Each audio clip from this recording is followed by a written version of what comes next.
కృషి ఉంటే మనుషులు ఋషులవుతారు, మహాపురుషులవుతారు.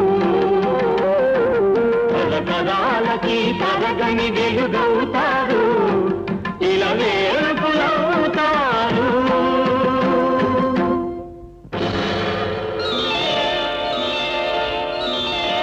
ఏకలవ్యుడంటేనే ఎదురులేని బాణం, తిరుగులేని దీక్షకి అతడే ప్రాణం. కులం తక్కువని విద్య నేర్పని గురువు బొమ్మగా మిగిలాడు, బొమ్మ గురుతుగా చేసుకొని బాణ విద్యలో పెరిగాడు.